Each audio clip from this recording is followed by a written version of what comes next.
Hi there, this is Ty. I hope you're both doing well tonight.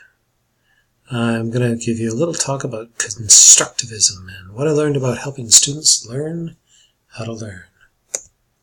So, just to review the guiding questions, what is Constructivism? How is Vygotsky a Constructivist? To what extent is your pedagogy/classroom practice constructivist? And upon reflection, what kind of changes would I make to my classroom practice? Before we get into that, though, I just wanted to talk a little bit about the module to begin with. The review of the major project, it's definitely sounds major but doable. The Module 3 resources were fairly approachable. I like the 13.org website quite a bit. That was a really good explanation of Constructivism, and videos on Lev Vygotsky were also interesting and easy to follow. I did find, however, though, the routings that we were given, well, the Three Bears one was pretty straightforward and easy, but the other two, by Tony Harland and the other one, were a little more challenging. The one on like zoology, it was okay, but I didn't feel like I got a lot out of that.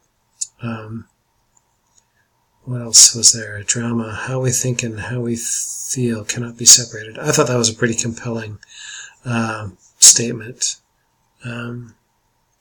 Not too hard, not too soft, but just right. Yeah, that was pretty cute too, and it makes a lot of sense. You know, like you want to challenge your students just enough, but not too little that they're going to be too bored, or not too much that they're going to be overwhelmed and not be able to contribute or make that leap from ZCD to ZPD. And also, thank you very much for the closing remarks in Module 3. Very comforting, and yeah, it's definitely a journey, that's for sure. So, onward and upwards. What is Constructivism? Well, basically it's a theory about how people learn. We want them to become expert learners and have the attitude that they're going to be lifelong learners as well. People construct their own knowledge and understanding of the world. We must ask questions, explore, and assess what we know. And that's, I think, pretty, I'm not trying to say obvious, but it makes a lot of sense, you know, that we utilize our own experiences and past knowledge to help us form new ideas about other things that may be new to us. And this new information may be consonant, it may jive with what we already know, dissonant, it's completely different, or it's basically ignored by us. You know, it's just too obscure that we can't apply it to something that is relevant or that we know already. As teachers, we must be able to ask good questions of our students. So a good way to lead and prompt our students is to be able to ask them the right questions. Some of the criticisms which made a lot of sense to me is, or that, you know, it could be viewed as elitist, and kids from privileged backgrounds, they may be able to adapt more readily from other students from a less privileged background, which I think some of the critics argued that direct instruction may be more suitable for those kids, but who knows, right?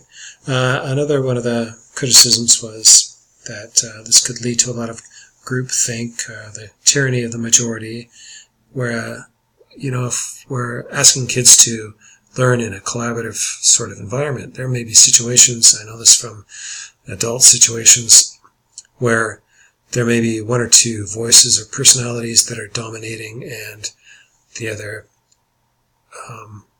other students that have quieter voices may be left to just kind of follow and not be able to contribute fully. So I think that is certainly a valid critique. And also it's lacking hard evidence. One of the things that I was reading was saying that, you know, teachers are kind of wishy-washy, or there's kind of like no sort of accountability for this lack of students' progress or whatever. So that last critique, I don't know how strongly I feel about that. But anyways, I like the 13.org site. I thought that was really interesting. How is Vygotsky a constructivist? Well,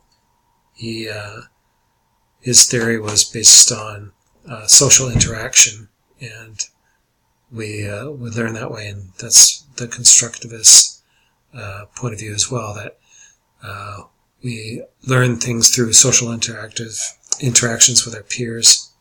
Vygotsky was all about learning how to learn, and I think that's the constructivist point of view as well.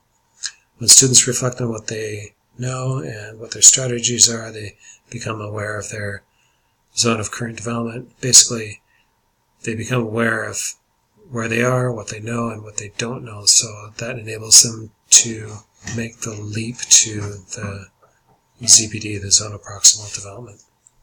If they don't know where they're at and what they don't know, then I think it's impossible to make that leap. That's my argument. To what extent is my pedagogy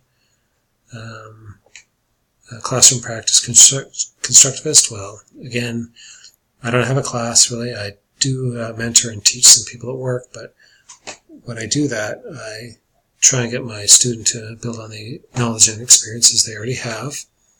I don't have the opportunity to teach more than one student at a time, so there's no real group or collaborative kind of work. I try most of the time to prompt my student to have them formulate their own question about whatever topic we're faced. And I also give my student the opportunity to share what they already know about a topic.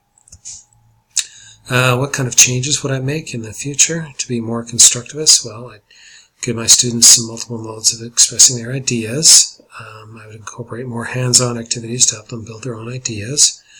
I think I already do that in a way. We'll pose a problem.